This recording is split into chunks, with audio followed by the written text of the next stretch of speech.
Hello नमस्कार दोस्तों, आप सभी का रोचक कथाएं में स्वागत है। आज मैं लेकर आई हूँ माता एकादशी का जन्म की कथा। माता एकादशी के जन्म के पौराणिक कथा है। एक बार भगवान श्री कृष्ण से युधिष्ठिर पूछे, हे माधव, माता एकादशी का उत्पत्ति कैसे हुई?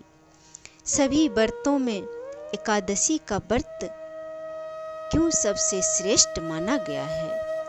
एकादशी का व्रत परम पवित्र और एकादशी का महिमा इतना क्यों है? और माता एकादशी का उत्पत्ति कैसे हुई, यह सब बात विस्तार पूर्वक बताने की कृपा करें। भगवान कृष्ण बोले, सतयुग में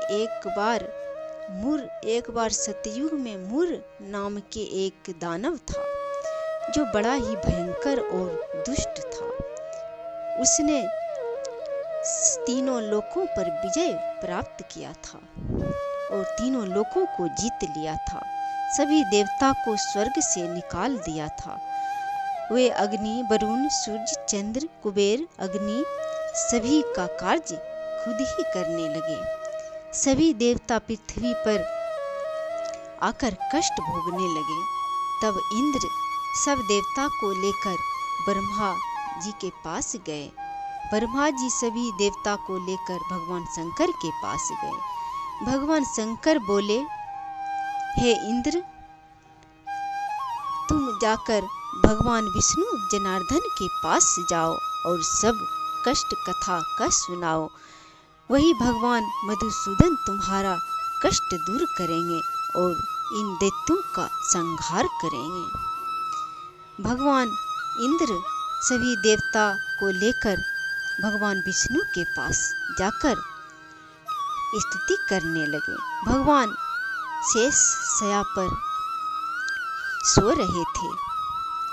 भगवान इंद्र के स्तुति करने पर भगवान विष्णु निद्रा से जाग उठे और इंद्र से आने का कारण पूछा। इंद्र बोले, हे जगत के पालनहार, जगत के पालन करता, जगत का कल्याण करने वाले, जगत पिता जगदीश्वर, आप ही सभी देवता में श्रेष्ठ हैं। आप ही सभी संसार का कल्याण करने वाले हैं। हे जनार्दन, मेरा संकट दूर करें। भगवान विष्णु पूछा, वह दैत्य कौन है? वह कहाँ रहता है? इंद्र बोले, हे प्रभु, उस दैत्य चंद्रावती नगरी में निवास करता है। ब्रह्मा जी के कुल में एक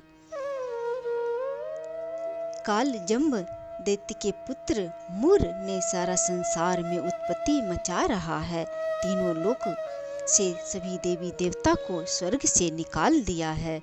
सभी देवता कष्ट भोग रहे हैं, सभी मनुष्यों के बीच रह रहे हैं। इस दैत्य का वध करने का कोई उपाय सोचिए। तब भगवान विष्णु चंद्रावती नगरी गए और वहां देखा तो दैत्य ने भगवान विष्णु को युद्ध के लिए ललकारने लगा और दहाड़ रहा था। विष्णु जी और दैत्यों में युद्ध छिड़ गया और बड़ा ही भयंकर युद्ध होने लगा।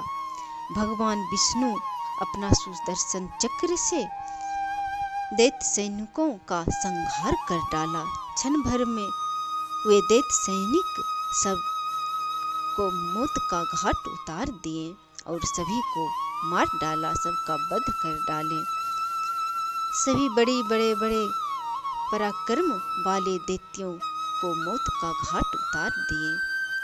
भगवान विष्णु सभी सैनिकों का वध करके और जितना बचा था दैत्य इधर उधर भाग खड़े हुए।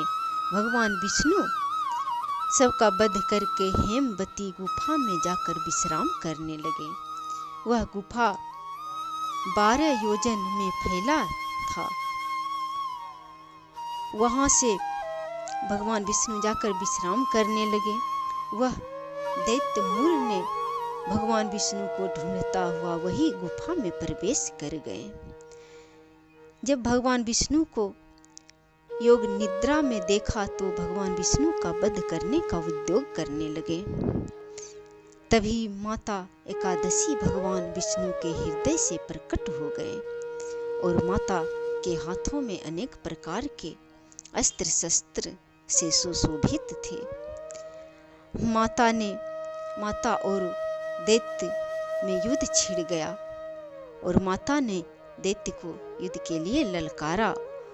जब मूर ने माता के ओर दौड़ा तो माता हुंकार मात्र से मूर नामक दैत्य का भस्म का ढेर कर दिया।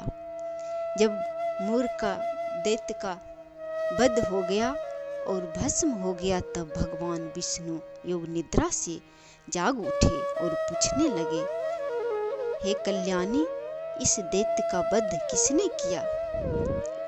माता एकादशी बोली, हे प्रभु, हे माधव, इस दैत्य का वध मैंने किया है।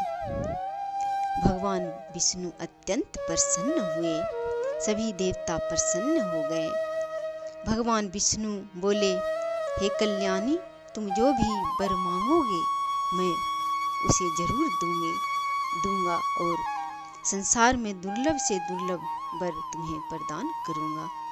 माता एकादशी बोली, मुझे 10 गुण प्रदान कीजिए। भगवान विष्णु तथास्तु कहा। माता बोली, जो आप में श्रद्धा रखते हुए आपका भक्ति करता हो और मेरा एकादशी का व्रत करे, उसके लिए आप सदा के लिए वैकुंठ का दरवाजा खोल दें। वे एकादशी व्रत करने वाला मनुष्य नरक में नहीं जाए, वे वैकुंठ धाम को जाए। अंत समय में भगवान विष्णु का दर्शन हो और उनका उद्धार हो। जो मनुष्य एकादशी का व्रत करे उसके अनंत फल की प्राप्ति हो। भगवान विष्णु बोले, सभी व्रतों में एकादशी का व्रत उत्तम होगा और एकादशी का व्रत श्रेष्ठ होगा। भगवान विष्णु वर देकर अंतर्ध्यान हो गए और माता एकादशी बोली, जो 11वें दिन मेरा व्रत करेगा उसे धर्म, मोक्ष, धन की प्राप्ति होगा और उनका मैं सदा रक्षा करती रहूंगी। उसे कोई कष्ट नहीं होगा। मैं अपने भक्तों के लिए सदा भक्तों के रक्षा के लिए तत्पर रहूंगी। एकादशी, जब भगवान एकादशी का व्रत विष्णु भगवान भी एकादशी का व्रत करते हैं और माता लक्ष्मी भी एकादशी का व्रत करती है। सभी देवता माता एकादशी का व्रत करते हैं। ऋषि मुनि मनुष्य सभी एकादशी का व्रत करके दुर्लभ